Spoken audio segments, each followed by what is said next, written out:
slowly regaining my sight in the wake of the blinding crash. I ignored the perfume-drenched wolf servant and instead focused on kind-hearted Alexander. I joyously shouted his name and approached him with gratitude.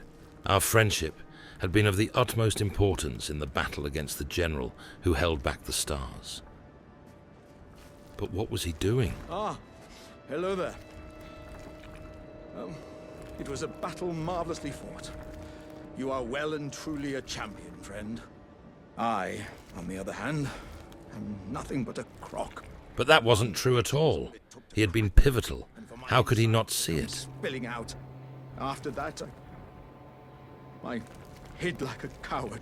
But don't you think I've given up just yet. As luck would have it, there's a veritable mountain of warriors' bodies right here. If I can just squeeze this bunch down inside me, I'll be a mighty excuse me? warrior again in What did he just say? And you know, the bodies found here are exceedingly fine. Who could expect any less from the very warriors who fought in the Shattering? The greatest of all wars. This couldn't be happening. Was he searching the battlefield for corpses to somehow devour in that great jar of his? Surely not. My hearing must have been damaged. Either that, or my companion had become delusional by the encounter. Not wanting to acknowledge a more sinister possibility, I turned to the rival servant with whom I had taken offense. Regardless of my ambivalence, I still had to confer with him and broke the uneasy silence between us. The glory of the clash is shared by Radahn and you. But not by you, though. Did you see that afterwards? A falling star right before our eyes. I can't fathom how Radahn was holding back something of that scale. He was a living legend if ever I saw one. And the path has now been cleared. To Nokra, where Ranni's fate would be decided. Let's meet where the falling star bit the earth. How could he even know if the path to that fabled city had been cleared or not? He was so full of it. Why didn't my mistress see that? Upon resting for a while, I awoke to a changed desert. The Erd tree was no closer. Still, its enigmatic radiance felt vibrant and rejuvenating. Was that a cauldron on that faraway mountaintop? Of course not. The battle had obviously taken a toll on my mind. The others were gone now. Apparently they had left while I was asleep. Not able to deal with the crushing loneliness in this desert silence, I touched the nearby shimmering light and disappeared. Where had I gone to now? I didn't recognize this particular area with barricades set ablaze. As it turned out, I was just outside the general's castle. And there was that ghastly desert of despair in which I had fought with my dear friend. Would I even see him again? Or would he meet a sorry fate traveling a distant land?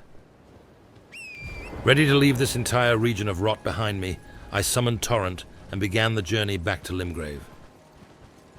Minutes later, we seized another treasure of knowledge from a poor scarab trying to escape, and continued northward in that unsettling night, riding past what must have been the general's troops. Left behind without leadership in this hellhole, they were fighting for their lives with the monstrosities of the Kalid wilderness. It was at this late hour that a ghastly howl suddenly pierced the night. Not today, my teethy friend.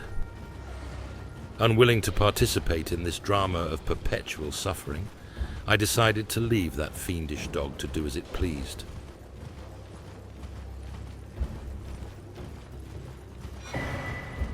And just as I thought myself to be completely out of the woods of woe, we stumbled upon yet another creature of the night. A brooding rider dressed entirely in black rode stoically on a dark steed. He wore the outfit well.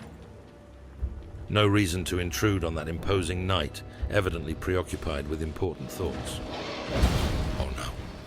The beast had found me again, and from the sound of it, brought friends along for a late supper. The entire thing made me yearn for a small detour. It had absolutely nothing to do with growling beasts trying to hunt me down and devour me. After all, I had bested the infamous general. Why would I even fear such pesky critters?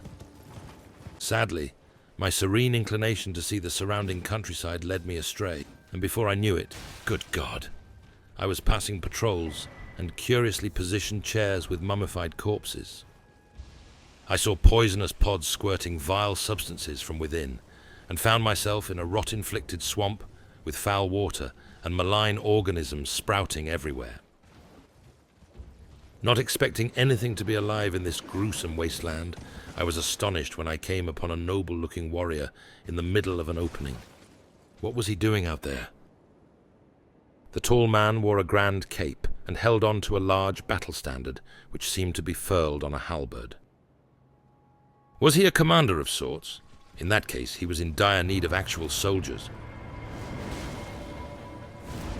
And just as I felt pity for that chief in words only, and even wrought havoc on him, he called upon ghostly henchmen who appeared around us, in effect forcing me to flee on torrent. What was that red mist appearing all around the commander and his spirit soldiers? And why was he yelling? Torrent seemed to be the way to go, but not being used to fighting that way, I missed every single chance I got. Considering how I'd been responsible for the fall of a legendary demigod, this was just outright embarrassing. I gave it one last try, but as I jumped down on the ground, littered with broken bones from a terrible battle long ago, the brute just ended me. I wasn't really feeling it.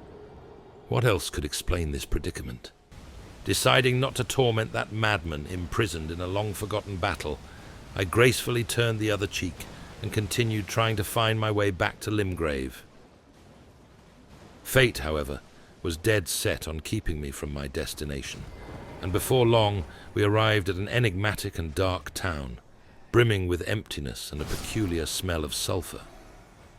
This place reeked of death, and running on its ancient streets, I felt as if I were traveling through a crumbling graveyard.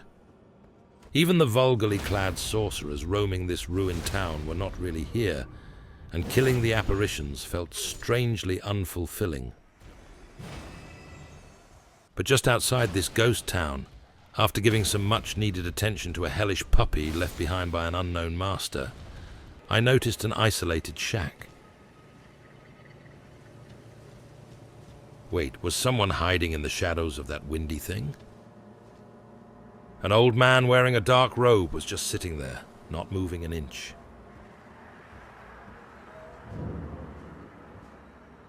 Was he mute? Oh, a pleasure to see you. Startling me like an unseasoned adventurer. I am Gowry. I almost screamed when the old man addressed me. Day, anyway. I'd hoped to ask a favor when one of your ilk came along. A strapping young Tarnished, able to cross the scarlet swamp of Aeonia. But of course, the old gent was up to no good. No one spoke sweet words like that without wanting something. The secret of Sellia, the town you see there.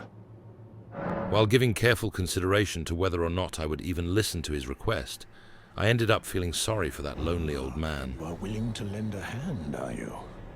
I need your help to heal a certain young girl. Her name is Millicent. You will find her beyond Sellia, resting at the church atop the cliff, stricken by the rotting sickness. I know whom he spoke of. I had met that wretched young woman long ago. But in order to rescue her, a needle had to be found in the swamp I had gone through earlier. It went without saying that I had to revisit the commander. There was nothing else there. It had to be in his possession. Still, it felt almost like a decoy. There was something wrong here. Beneath all the layers of intrigue, a terrifying truth was being kept from me. It was in here, somewhere, lingering in the darkness of my mind and ready to tear me to pieces.